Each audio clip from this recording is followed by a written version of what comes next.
Alright, YouTube, what is up, and welcome back to Brute Strength Day 107. I was really excited about this training because I was going to test Romanian deadlifts for the first time after the hamstring injury.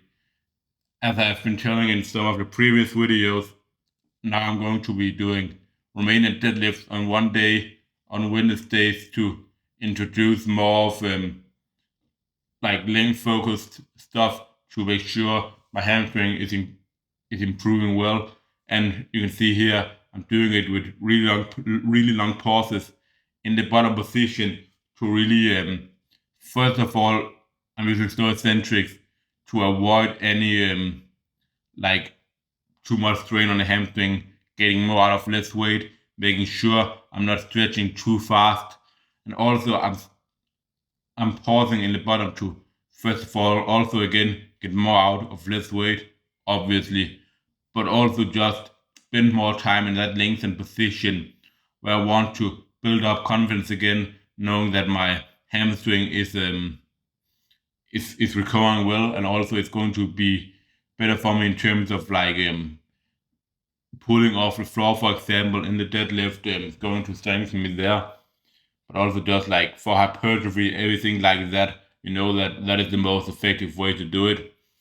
And I'm really in this, like, as I'm doing it so slow, I can really focus, first of all, on keeping the bar really close to my shins as I'm doing it, which will make it significantly easier. Just moving the bar 10 centimeters out from the shins will feel like probably something like 10-15% more weight on the bar because of the lever arm being increased by so much. The distance from the hips out to the bar is what we want to try to keep as short as possible. The second thing that I focus on doing these reps while I'm going so slow is just moving the butt back as fast as possible, and also just stopping the weight as close to the floor as I possibly can without touching the floor. The top set here is 120 kg for 8 reps. Not difficult at all. As you can see, like rep speed is really fast on every single rep. My goal is going to be to build up to a set of 8 with 150 kg, which after that I'll probably at begin doing deficit Romanian deadlifts, because for me this doesn't even feel like that big of a stretch, though I'm going way deeper than most people do in the Romanian deadlifts, and I'm keeping a neutral lower back, focusing on getting my butt as far back as possible, everything like that. It's just not a big stretch for me. Like I feel in the bottom when I'm pausing, I have to hold the weight above the floor, but the stretch itself is not anything to really call home about. Now, where the stretch was really good was for these paused dumbbell presses. And this angle here doesn't really do it justice at all, because my elbows are extremely far below my shoulders here. And you will see from the last video that I show of these that I get way more of a stretch than I did when I was doing the stretch with a slow eccentric and then pushing back up. So even though these are maybe a little bit easier, like each set are shorter, you can see here that I get a way bigger stretch. So for me, that means I'm getting more into a weaker position where I just can't push as much weight at all. So kind of like getting a little bit of a fly stretch, stuff like that.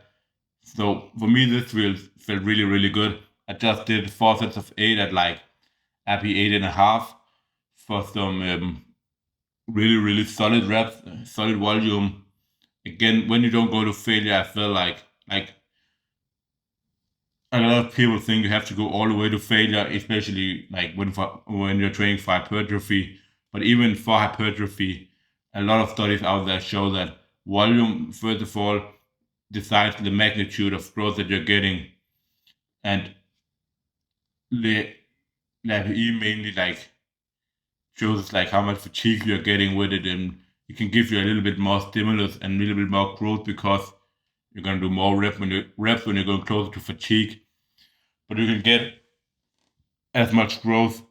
You can get like full motor unit recruitment when you're not training all the way to failure. The most important thing is that the reps start slowing down, and they already do that 5 reps away from failure for most people. So when you're, as long as you're training like 3 to 2 reps away from failure, you're getting the stimulus that you're looking for that will get you maximum growth. So training all the way to failure should only be enticed when you know that you have time to recover before your next session where you need to be ready to push maximally again, or that, or when you know that it's a really small muscle group that can always recover before you are hitting it again. Then moving on to these when I'm pull downs, we have seen me having these in the program for a while now. Again, the setup that I'm using for these sets here is that I do a set of 7, then I rest 2 minutes, do another set of 7 with the other arm, rest 2 minutes, set of 7, rest 2 minutes, set of 7, and then I do a complete rest of like 5 minutes, and then I do it all again. So it ends up being like 4 minutes between sets, and then a full rest, and then 4 minutes between sets again. Now I was up to 70 kg or whatever this is here for sets of 7, and for this one it definitely started feeling hard. Up until this point I've been able to complete it with a good amount left in the tank, but here for the left one it felt like RP 8.5, 9, and for the right one it was definitely RP 10, so I won't be pushing these any harder with this amount of weight. I'll go back to like 54 kg and do sets of 10 instead and work up like that. Also to give myself a bit of an easier week next week, because I have something massive planned for Thursday next week on ring chin ups, where my goal is to get 10 reps chin to like chest to the rings, which I need to be totally recovered for. To end it up, I did one arm tricep push down here, just like like 4 sets of 9, I think it was. So not close to not to failure at all, like 2-3 reps away from failure, but with way better form than I've ever had before. With these, I'd never really before like had the eccentric being so slow and with full pause at the top. So that is definitely some progress to be seen. And also, I decided to pull up my sleeve on the shirt actually for the first time in a while, just to like check how my triceps looks. And I will say that it is looking pretty damn huge. Like for me, like if I'm getting stronger, it should in exercises like these, in preacher curls and stuff like that I've had in my program for a long time. It must 100% mean that I am also getting bigger, because you can't just keep on being neurological adaptations that I'm getting. So there must be some hypertrophy going on in the muscles no matter what.